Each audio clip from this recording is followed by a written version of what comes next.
I know this is kind of an uncomfortable subject for a lot of farmers, but today we want to talk a little about talking to the banker. This is tremendously important. As you are well aware, we are in a capital-intensive industry. It just takes a tremendous amount of dollars to put the crop in, to take the crop out, all the equipment, the land, the rent, everything. It's a big deal. So not only do you need access to that capital, access to that cash, but also you want to be able to borrow it at a reasonable rate, and we want to talk about those things today. Well, you think about it, farms are huge businesses. You look at your town that you're from, and you look at the size of some of the farms and the amount of capital that you have to handle. You are the big business in town, so you really need to think about yourself that way. And when we're going in to talk to the banker, think of yourself, hey, I'm a big business. I got to do some preparation ahead of time, be all ready for the questions the banker is going to ask, and then be prepared for what you want to ask for. Maybe you need more money this year than you've had in previous years. You need to explain why you need it, what you're going to do with it, and what kind of return on investment you expect to get. Well, one of the tips that I got a few years ago was, hey, if you're going to be borrowing more money, Brian, this was a banker talking to me. He said,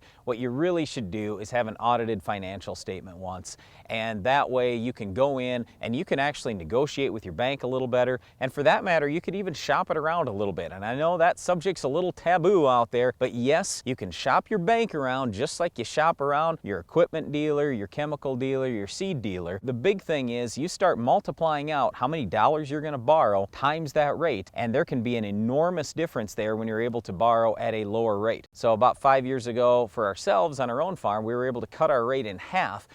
We had enough equity, we had a good plan, we were paying our loans off every year, and it was just one of these things where, hey, if I can borrow for half my old rate, boy, that's a big deal. And keep in mind, interest rates have been at their lowest point ever since 2008. We've had 7 years in a row now with tremendously low interest rates. That's been really helpful for farmers out there who are borrowing money. Obviously, it makes it a little tougher for the people that have extra cash themselves. But for those of us who are borrowing money, and especially young farmers, it really helps get you a good start. And that's one thing, too, that we hear from a lot of people. Well, man, my rate is only this. I realize all rates are low. That doesn't mean they couldn't be a little bit lower. And think about it, if you could just knock a percentage off of what you're paying, what a huge difference that makes for your operation and your payments that you have to make and the responsibilities that you have financially. One of the big things too now is you'll find a lot of retailers, a lot of these crop protection and seed companies, they all offer different programs for you, a lot of them through John Deere Finance or Robo or something like that, but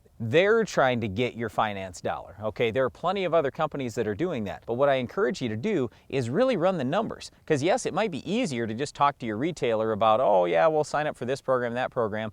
But in many cases, you have to forego a cash discount that would be much larger than what the interest rate would be at your local bank. What I'm trying to say is make sure you give your local bank a fair shot. Talk to them about, hey, I got these programs I could run with. So I'm just trying to say, before you sign up for anything on the finance side, talk it through, think it out, and run through some real numbers, because in many cases you might be, you save a little conversation with the banker because you do something at the retailer, but it costs you $5,000 extra dollars. So run those numbers and take some time before you make those final decisions. All right, let's have that tough conversation, Brian, because for some farmers it's the banker telling them, you've got to cut some expense here. You have to get that fertility budget down to here, that seed budget down to here. Yep, and this is one of the most important things that's going to come up this year. And what this really comes back to, and this is why we put on our winter workshop. So we do our TV show and our radio show and everything to try to give you more information so you can make good decisions on the farm. And yes, there are things you need to cut, but there are also things that you absolutely don't want to cut, like pre-emerge weed control, for example, or a post-emerge shot of fungicide that only costs $3 and returns $20. You've got to make sure that you're not cutting things that are making you money. So you want to go in with information. If your banker's saying, hey, we got to cut this,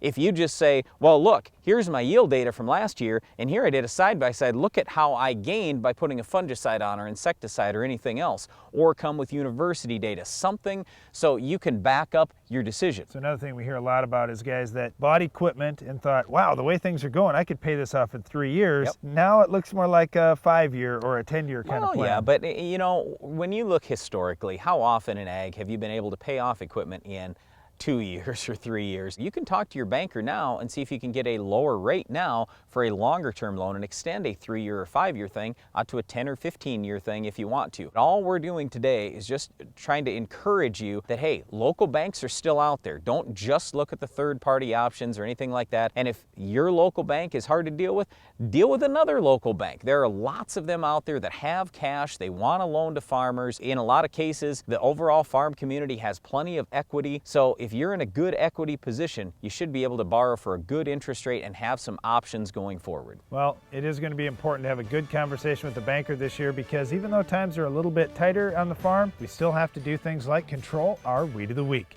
We'll show you how to stop this tough weed later in the show.